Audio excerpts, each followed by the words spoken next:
Savita office से घर आई तो माँ ने कहा, सवी, तेरे लिए लेटर आया है। जी माँ, देख लेती हूँ। मैं हाथ मुंह धोने जा रही हूँ, आप चाय बना दीजिए ना प्लीज। सविता टॉवल से मुंह पोंछते हुए आती है और सोफे पर बैठकर लेटर हाथों में ले लेती है। खोलने से पहले भेजने वाले का पता देखती है। नाम देखते ही उसे आश्चर्य हुआ कि रुचिता का नाम लिखा था। मैंने कल ही उससे बात की है और एक ही शहर में है। क्यों किया है उसने लेटर? सोचते हुए खोल रही थी कि माँ चाय लेकर आई। माँ पूछ रही थी किसका है, कहाँ से आया है। बिना उनकी बात पर ध्यान दिए चिट्ठी हाथों में लेकर सभी अपने कमरे की तरफ भागी, क्योंकि कल रुचि बहुत उदास थी। बहुत कुछ बताया उसने अपने ससुराल वालों के बारे में।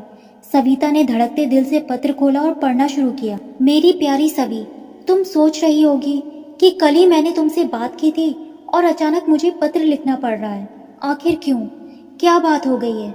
तुम्हारे लाख समझाने के बाद भी मैं अपने आप को नहीं संभाल पा रही हूँ। प्लीज तेरे इस कायर दोस्त को माफ कर दे। मैंने इस दुनिया से जाने का फैसला ले लिया है। मुझे खुशी है कि कम से कम इस फैसले को तो मैं अपनी मर्जी से ले पा रही हूँ। बचपन से माता पिता की मर्जी से ही मेरी जिंदगी चली है। कौन से स्कूल में पढ़ना, किसके साथ दोस्ती करनी है, कितने बजे उठना है, कितने बजे सोना है। मुझे अकाउंट्स नहीं पढ़ना था। मैंने कहा था पापा, मुझे पॉलिटिकल साइंस अच्छी लगती है, वही पढ़ूंगी।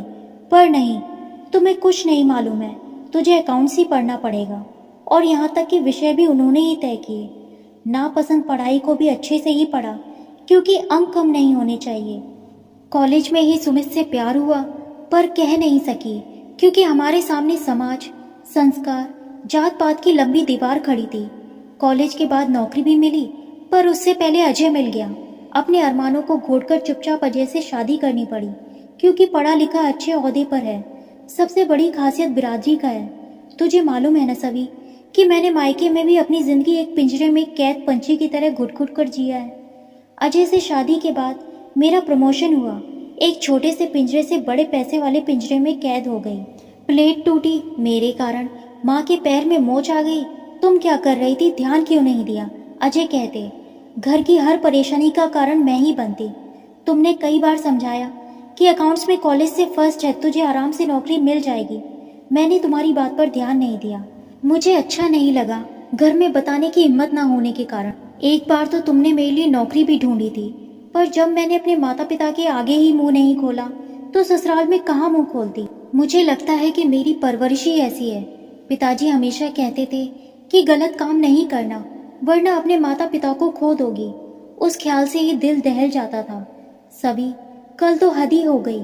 मेरी सास ने सबके सामने मुझे नीचा दिखाया कि अब तक घर का चिराग नहीं दिया। कहीं तू बांस तो नहीं? मेरी आंखों से आंसू बहने लगे।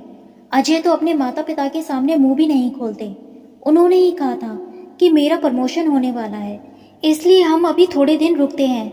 माँ के इतनी बड़ी बात कहने के बाद भी जब उन्होंने कुछ नहीं कहा तो मुझे लगा अब मेरा जीना मरना किसी के लिए मायने नहीं रखता है। इसलिए मैंने फैसला कर लिया है, तू मुझे माफ कर दे। अब तुझे सताने वाली मैं नहीं रहूंगी। बाय, चलती हूँ, तेरी रुचिता। सविता की आंखों से आंसू बहने लगे। अभी वह कुछ सोचती कि फोन की घंटी बजी। जैसे ही उसने फोन उठाया, अजय था। सविता जी जल्दी आइए, रुचिता ने आत्महत्या करने की कोशिश की है। उसने नींद की गोली खा ली है। मैंने अस्पताल का नाम पूछा और जल्दी से जाने लगी। माँ ने कहा कि सभी अभी तो आई है, कहाँ चली? मैं अभी आई, माँ कहते हुए गेट की ओर भागी। माँ को कुछ नहीं बताना चाहती थी, क्योंकि माँ रुचिता को बहुत चाहती थी। हम दोनों स्कूल के साथी थे। जिस दिन से रुचिता से माँ मिली तब से वह उन्हें भी भा गई थी, इसलिए मैं उन्हें बताकर दुखी नहीं करना चाहती थी। पिताजी की मृत्यु के बाद मैं और माँ दोनों ही घर में रहते थे। एक भाई है जो अपनी पत्नी के साथ लंदन चला गया, इसलिए मैंने शादी ना करने का फैसला लिया और माँ के साथ रहने लगी। माँ को इसका दुख है, पर मैंने कहा मेरी किस्मत में किसी का आना लिखा है तो माँ अपने आप आ जाएगा, आप चिंता मत कीजिए। मेरी जिद के आगे माँ की नहीं चली और मैं माँ के साथ मजे में हूँ। अस्पताल में पैर रखते ही रुचिता की माँ ने मुझे गले लगाया और रोने लगी। देखना क्या तकलीफ है उसे, अच्छा पति, अच्छे सास ससुर, मालूम नहीं कि उसके दिल में क्या है। हमें इस उम्र में तकलीफ क्यों देना चाहती है, और रोने लगी। पिताजी ने कुछ नहीं कहा, पर पत्नी की बात पर सहमति देते हुए रो रहे थे। मैंने उनके हाथ में रुचिता की चिट्ठी पकड़ा दी। अजय डॉक्टर से बात करके आए थे। मुझे देखते ही कहने लगे कि नींद की गोलियों का सेवन अधिक मात्रा में लेने के कारण खतरा बढ़ गया है। ऑब्जर्वेशन में रखा है। डॉक्टर का कहना है कि अभी कुछ नहीं कहा जा सकता है। रुचिता के पिताजी ने पत्र पढ़कर मुझे दे दिया। कहा कुछ नहीं। मैंने उस चिट्ठी को अजय के हाथों में रख दिया। उन्होंने भी पढ़ा और फूट फूट कर रोने लगे। डॉक्टर ऑपरेशन थिएटर से बाहर आए और कहा, अब कोई खतरा नहीं है, आप लोग उनसे मिल सकते हैं। पहले सविता गई। उसे देखते ही वह कहने लगी, सवी, मैं क्यों बची? अब इसके लिए भी मुझे ताने सुनने पड़ेंगे। तभी अजय अंदर आए और कहने लगे, नहीं रुचिता, अब पहले जैसा कुछ नहीं होगा। मैं तुम्हारे साथ हूँ। मैंने तुम्हें समझने की कोशिश ही नहीं की थी।